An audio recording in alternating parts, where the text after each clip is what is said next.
আসসালামু আলাইকুম রহমতুল্লাহি ওবরাকাতুহু। সম্মানিত দর্শক, ইরান, আমেরিকা, ইসরায়েলের যে ত্রিমুখী লড়াই, এটি এখন প্রেসিডেন্ট ডোনাল্ড ট্রাম্পের মাথা খারাপ করে দিয়েছে।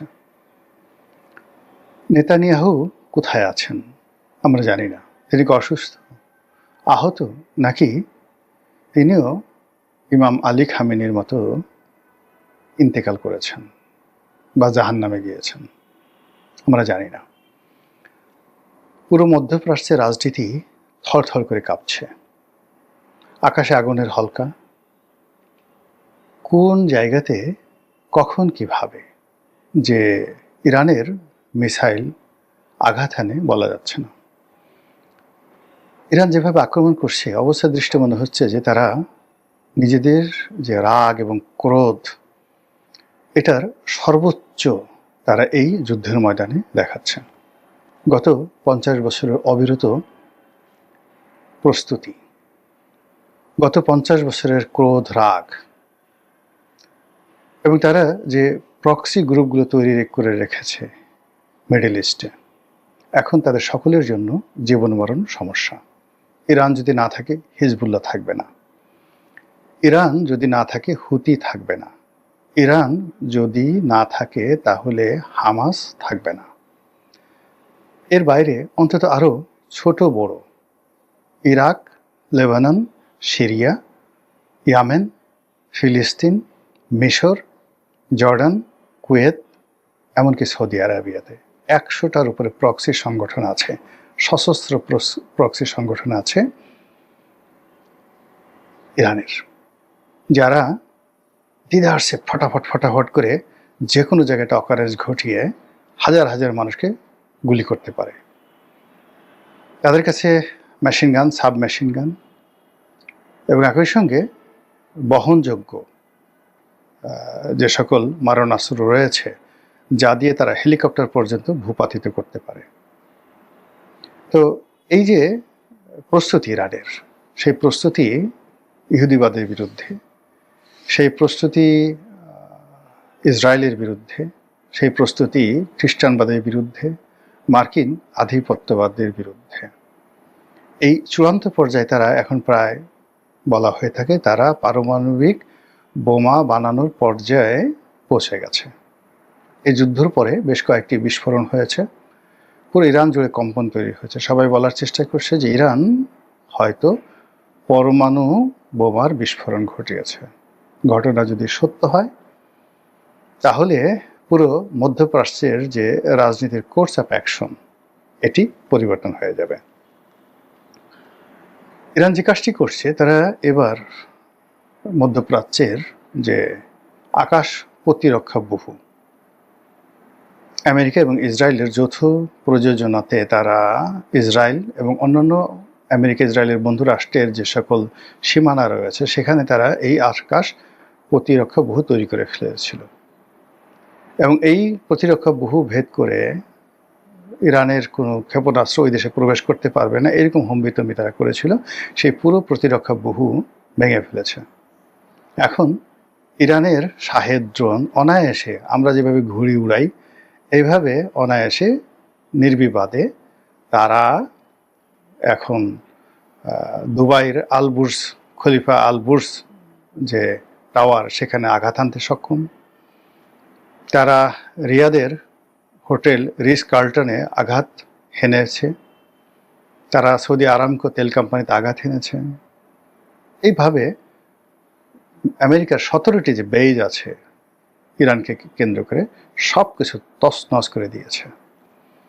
এবং তাদের যে আক্রমণ, আমেরিকা এবং ইসরায়েল যে আক্রমণ, সেটা তারা যেভাবে ইরানের উপর বাড়িয়েছে, একই গতিতে ইরানও বাড়িয়ে দিয়েছে।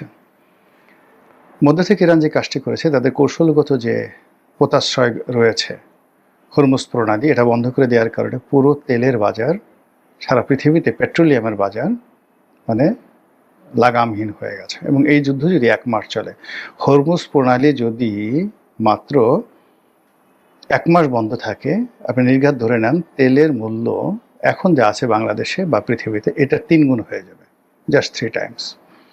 শুধু তাই নয়, অন্যান্য যে সকল কেমিক্যাল রয়েছে, পেট্রোলিয়াম বাই প্রোডাক্ট রয়েছে, মানে পেট্রোলিয়াম থেকে যেগুলো তৈরি হয়, যেমন পিভিসি প্লাস্টিকের যে রেজিনগুলো তৈরি হয়, এলএনজি তৈরি হয়। তো এই যে এলএনজি, তারপর শেষে ফার্নেস অয়েল তৈরি হয়। এই জিনিসগুলো হাহাকার লেগে যাবে সারা দুনিয়াতে। সারা দুনিয়াতে মোবিলের ঘাটতি পড়ে যাবে, মোবিল পাওয়া যাবে না। তো এরকম একটি অবস্থায় আমেরিকা কি করবে? আমেরিকা ইতিমধ্যে যে ক্ষয়ক্ষতি হয়েছে, গত 50 বছরও আমেরিকা সেটা উপার্জন করতে পারেনি।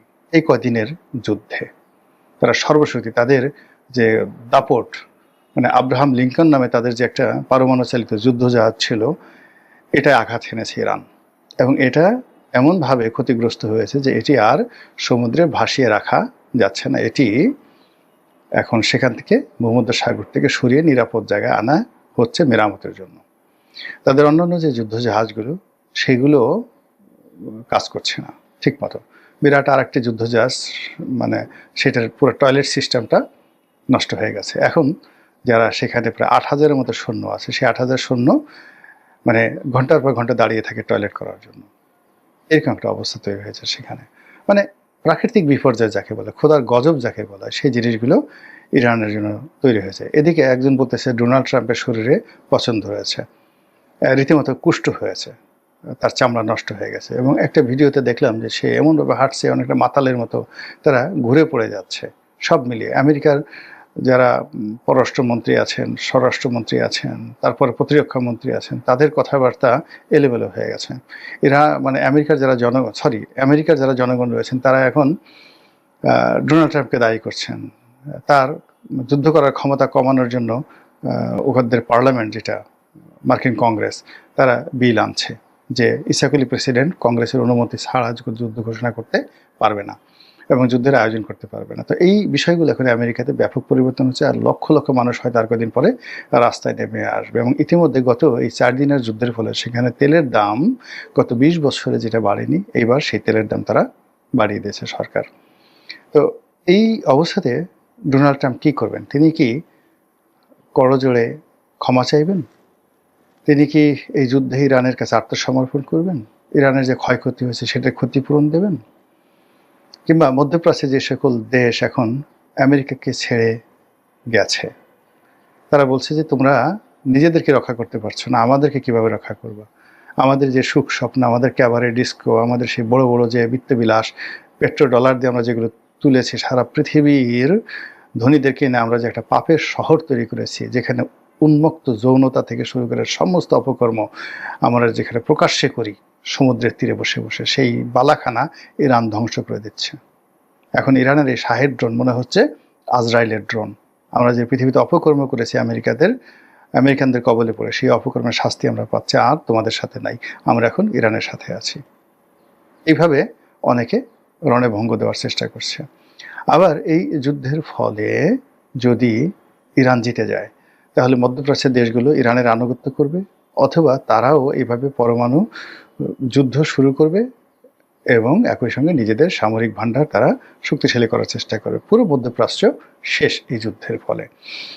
আর অন্যদিকে ডোনাল্ড ট্রাম্প, মানে সে যদি এই যুদ্ধে পরাজিত হয়, তাকে ক্ষমতা হারাতে হবে, নেতানিয়াহুকে ফাঁসিতে চলতে হবে, কাজেই তারাও কিন্তু মরণ কামড় দেবে। এবং এটি ইতিমধ্যে তারা বলে ফেলেছে যে তারা সেখানে স্থল অভিযান চালাবে, যেভাবে ইরাকে তারা সৈন্য সমাবেশ ঘটিয়েছিল।